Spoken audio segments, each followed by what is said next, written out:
Ang ginagawa mo dyan? Ang ginagawa mo dyan?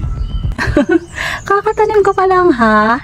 Ayan, ito nga mga kananay. Hindi na ako nakapaghintay makapag-umpisang magtanim. Di ba sa May pa ako magtatanim? Pero napapanaginipan ko na talaga ang pagtatanim dahil nga araw-araw ako nagpupunta dito sa likuran. Ito po, wala talagang nakatanim dyan. Nilalagyan ko po talaga yan ng mga nabubulok na pinaggayatan ng mga gulay, tapos pinagbalatan ng itlog. Pero may lupa na po yan talaga. So, yan po ay matabang lupa na. Tapos, dahil nga ako ay excited na, binungkal ko po siya, kinultivate ko po siya. At dinagdagan ko ng butas itong lalagyan para masiguradong hindi malulunod itong aking tanim. Marami na pong butas dyan sa ilalim. Yan. Marami na po yan. Kabilaan yan, marami na siyang butas. So, pag magdidilig, lulusot na po ang tubig at hindi na po magiging sanhi ng pagkalunod. Ito po kasing gulay na to na alokbati is isinahog ko sa ulam namin na munggo. Kaysa itapon, inumpisaan ko ng itanim yan. Alam niyo po ba ang bilis lang mabuhay niyan?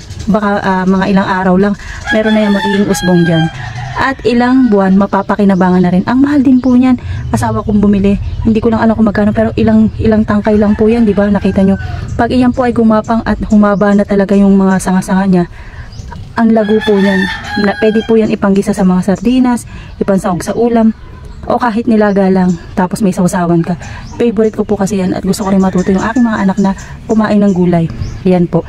Matutupad din po yung aking pangarap na halos lahat ng pangailangan namin sa gulay, mga basic gulay is dito na lang sa aming bakuran makukuha.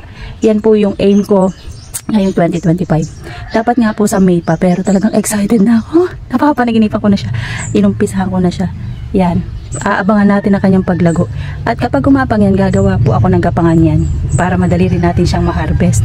Yung lamang po, pero sa ngayon, alagaan muna natin siya ng ganyan. Natutuwa ako kanina dun sa pusa kasi bago pa lang, talagang seloso siya.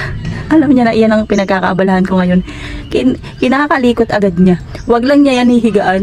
Lagot talaga sa akin si Mingming. Favorite ko po yung pusa ngayon. Pero for sure, laging ngayon siya sa kwarto para hindi niya magalaw o magulo yung aking mga tanim. Alam niyo na yung ating mga alagang pusa, mahilig din sa mga halaman yan. Pero ang hilig nila, higaan. So, yun lamang po. Thank you for watching. Like, follow, share for more updates. Abangan natin ang paglaki ng alokbati. Thank you so much.